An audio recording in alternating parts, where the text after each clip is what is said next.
नमस्कार, स्वीकार कीजिए निखिल का ये खबर गांव है और आप हमारा डेली इंटरनेशनल बुलेटिन राजदूत देखना शुरू कर चुके हैं।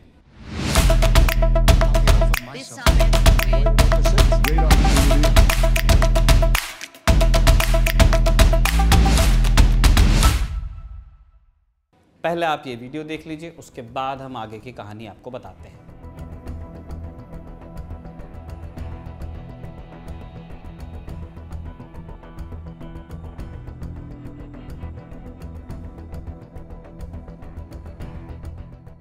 इस वीडियो में आपको अमेरिकन फाइटर जेट्स नजर आ रहे हैं जो यमन के हूती विद्रोहियों पर बमबारी के लिए उड़ान भर रहे हैं।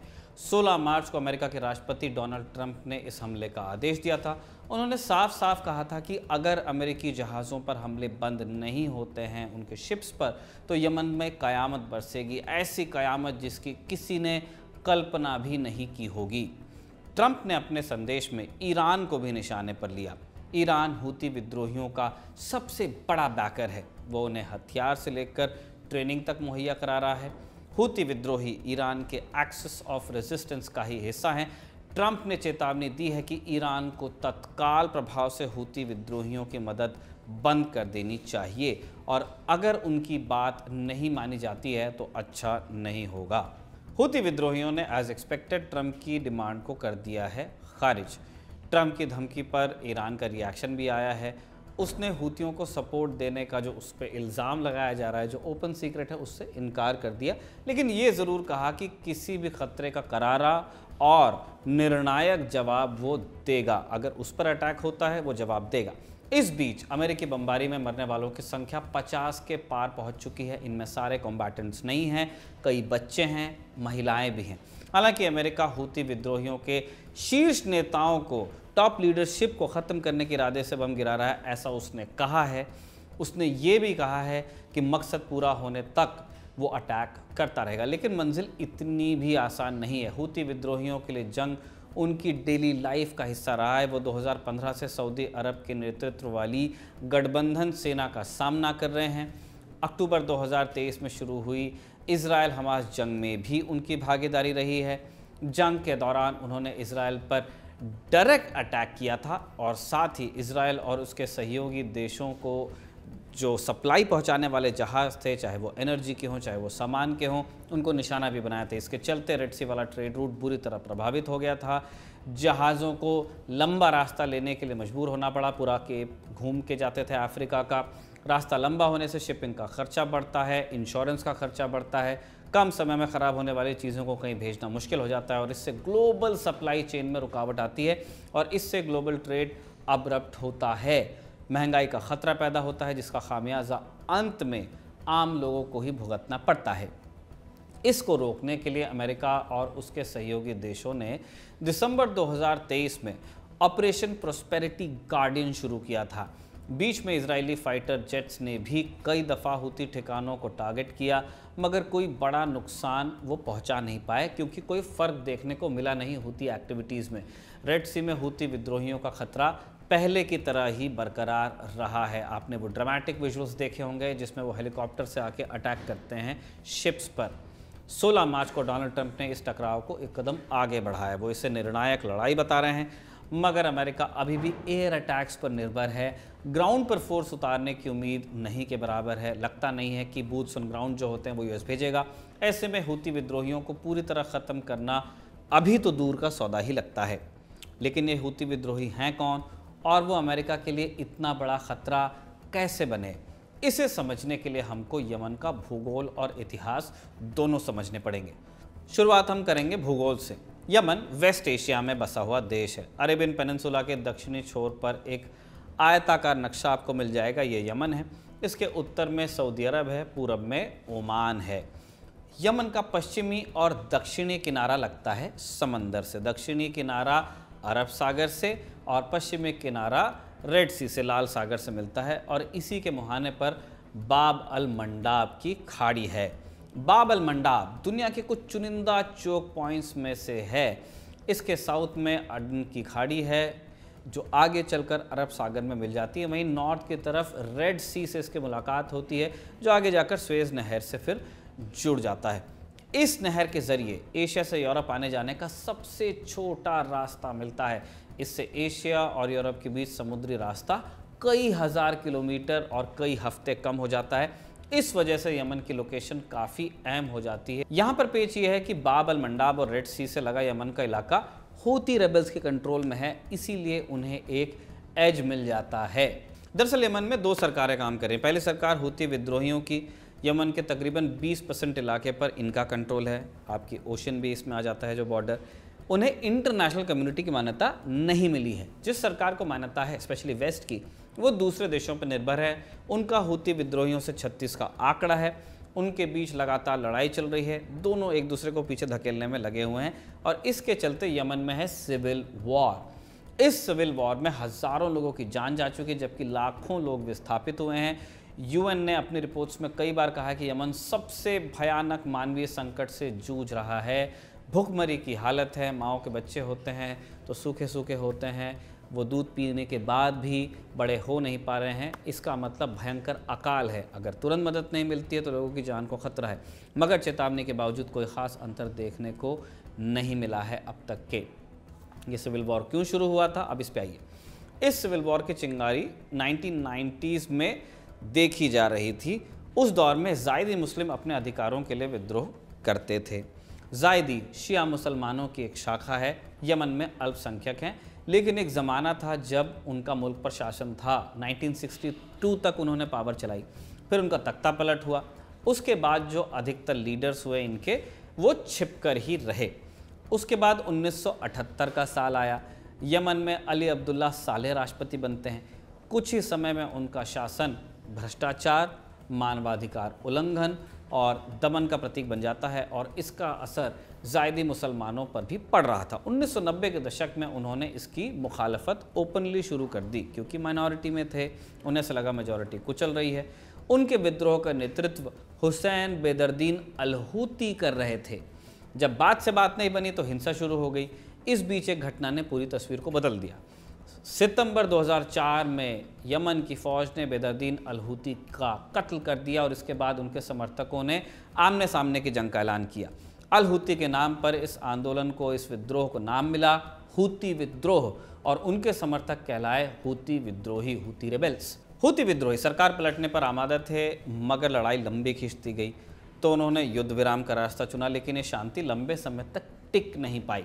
दिसंबर 2010 में ट्यूनीशिया में अरब स्प्रिंग की शुरुआत होती है। यमन में भी सालेह को जाना पड़ता है, तो जाते जाते उन्होंने अपने उपराष्ट्रपति मंसूर हादी को ही राष्ट्रपति बना दिया, लेकिन इससे काम बना नहीं। मंसूर हादी के खिलाफ भी असंतोष था और इसका फ़ायदा हूती रेबल्स को मिला। उन्होंने जनवरी 2015 में प्रेसिडेंशियल पैलेस पर कब्जा भी कर लिया। मंसूर हादी को देश छोड़ कर के भागना पड़ा। हादी भागकर कहाँ पहुँचे, आप गैस कीजिए, सऊदी अरब मदद मांगने गए थे। सऊदी अरब को ये यकीन था कि हूती विद्रोहियों की मदद ईरान कर रहा है। यमन सऊदी अरब की दक्षिणी सीमा पर बसा हुआ है, तो वो अपने नेबरहुड में इस तरह का रेबेलियन चाहता नहीं था। अपने पड़ोस में ईरान की मौजूदगी को सऊदी अरब कभी स्वीकार नहीं कर सकता है। एक सुन्नी पावर, एक शिया पावर है। फिर उसने सुन्नी बहुल अरब देशों के साथ एक गठबंधन सेना बनाई, नेटो टाइप का वहाँ का। इनकी मदद की अमेरिका, ब्रिटेन और फ्रांस ने, जबकि हूती विद्रोहियों को समर्थन मिला ईरान का। हालांकि ईरान इससे ओपनली कभी भी इनकार ही करता रहा। उन्होंने कभी स्वीकार नहीं किया कि हूतियों को पैसा, वेपन्स, ट्रेनिंग हम दे रहे हैं। अब ताज़ा स्थिति क्या है सिविल वॉर की? दोनों पक्षों के बीच कई दफ़ा की बातचीत हो चुकी है। दिसंबर 2024 में बताया गया था कि बातचीत बिल्कुल कंक्लूड होने वाली, लेकिन अमेरिका के हालिया हमले के बाद शांति की उम्मीद एक बार फिर ठंडे बस्ते में चली गई है, क्योंकि इन हमलों से वो टॉक्स डीरेल हो जाएंगे। अमेरिका ने हूती विद्रोहियों पर फिर से हमला क्यों शुरू किया? अब इस सवाल पर आप आइए। यूएस अटैक्स की इन ताज़ा वेव्स का जो डायरेक्ट लिंक है वो इजराइल हमास वॉर से है। ये जंग 7 अक्टूबर 2023 को शुरू हुई थी। हूती विद्रोहियों ने इस जंग में हमास को सपोर्ट किया और फिर उन्होंने रेड सी से गुजरने वाले जहाज़ों पर हमले किए। हूतियों का कहना था कि हम इजराइल, यूएस और ब्रिटेन से जुड़े जहाज़ों को ही टारगेट कर रहे हैं, लेकिन उनके हमले इन्हीं 3 देशों तक सीमित नहीं थे। रेड सी के ज़रिए पूरी दुनिया का 15% समुद्री व्यापार होता है। हूती अटैक्स के चलते काफ़ी नुकसान हो रहा था। इसके खिलाफ अमेरिका ने ब्रिटेन के साथ मिलकर एक मिलिट्री कैंपेन फिर चालू किया, लेकिन हमला पूरी तरह से हूतियों का बंद वो करवा नहीं पाए। रिपोर्ट्स के मुताबिक हूती विद्रोहियों ने नवंबर 2023 से आज तक 100 से ज़्यादा जहाज़ों पर हमला किया है, ओशन गोइंग वेसल्स पर। ये सारे मर्चेंट वेसल्स हैं जिनके पास डिफेंस के लिए बहुत ज़्यादा चीज़ें होती नहीं हैं।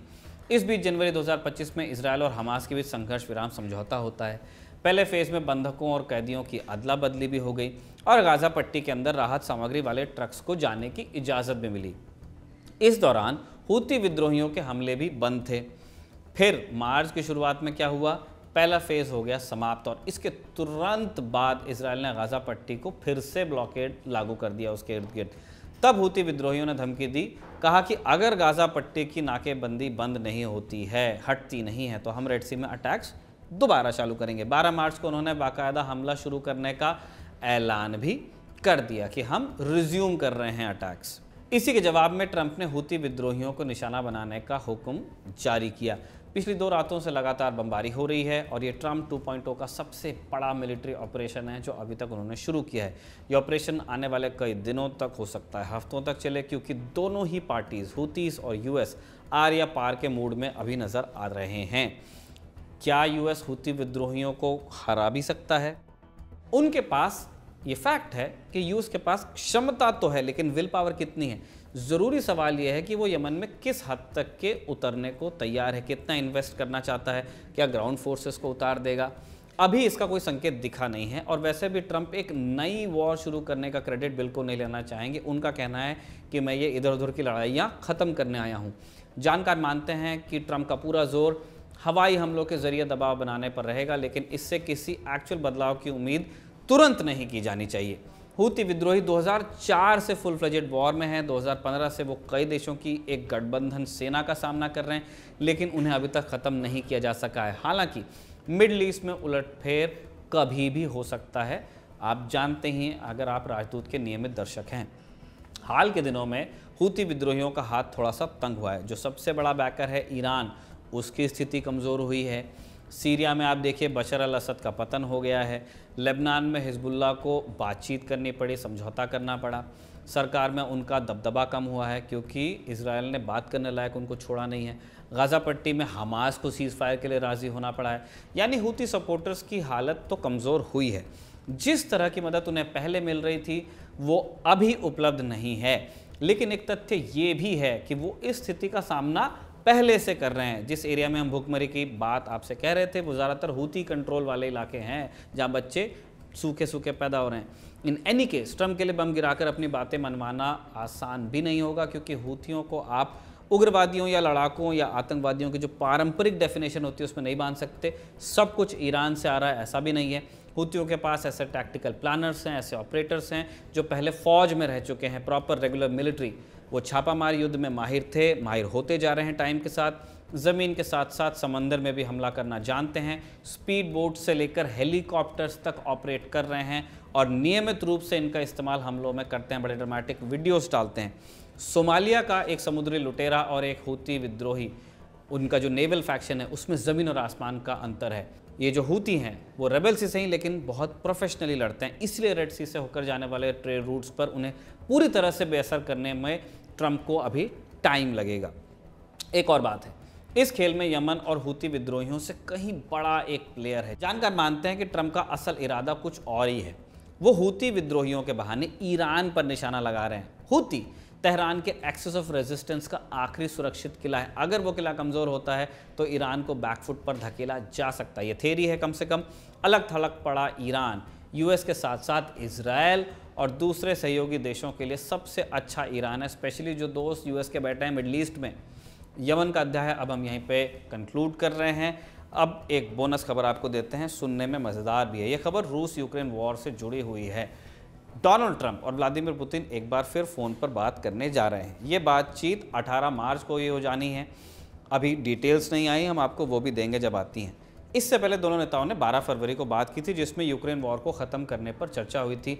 इस बीच में कई दिलचस्प घटनाएं घट चुकी हैं, आपको उसका भी एक बैकग्राउंडर दे देते हैं। नंबर 1 क्या हुआ, 18 फरवरी को यूएस और रूस का डेलीगेशन सऊदी अरब में मिल लिया। इसमें यूक्रेन को नहीं बुलाया गया और किसको नहीं बुलाया गया, यूरोप को। दूसरा अपडेट क्या हुआ कि 28 फरवरी को यूक्रेन के राष्ट्रपति वोलोदिमीर ज़ेलेंस्की व्हाइट हाउस गए। और वहाँ ट्रंप और उपराष्ट्रपति जेडी वांस ने बदतमीजी की उनके साथ में। ज़ेलेंस्की को बुरे नोट पर बाहर जाना पड़ा। कोई डील वो साइन नहीं कर पाए जो मिनरल डील करने के लिए आए थे। तीसरा अपडेट क्या हुआ, अमेरिका ने यूक्रेन की मिलिट्री और इंटेलिजेंस सपोर्ट जो वो दे रहा था वो बंद कर दिया। इसके चलते यूक्रेन को नरम होना पड़ा, ज़ेलेंस्की को भी अपने सुरों को बदलना पड़ा। और चौथी बात ये हुई कि यूक्रेन ने 30 दिनों के संघर्ष विराम पर हामी भर दी। यूएस भी इस पर राज़ी हुआ। इस पर उन्होंने एक जॉइंट स्टेटमेंट भी निकाला और उसमें लिखा कि रेसिप्रोसिटी की ज़रूरत पड़ेगी रशिया की तरफ से, लेकिन पुतिन ने इससे इनकार किया है। उन्होंने संघर्ष विराम प्रस्ताव को लटका दिया है। इसी वजह से ट्रंप की साख पर खतरा मंडरा रहा है। कहा जा रहा है कि आपने यूक्रेन पर दबाव डालकर तो बात मनवा ली, लेकिन पुतिन के सामने आपकी घिघी बन जा रही है। 18 मार्च के फ़ोन कॉल में ये मुद्दा छाया रहेगा। ट्रंप और पुतिन की बातचीत पर पूरी दुनिया की नज़र रहेगी और इससे जुड़े अपडेट्स हम आप तक पहुंचाते रहेंगे। इसी के साथ अभिषेक का लिखा और निवेदिता का रिकॉर्ड किया राजदूत आज कंक्लूड होता है। खबरगांव को लाइक, शेयर और सब्सक्राइब आप करते रहिए। कल आपसे फिर मुलाकात होगी। शुक्रिया, शुभ रात्रि।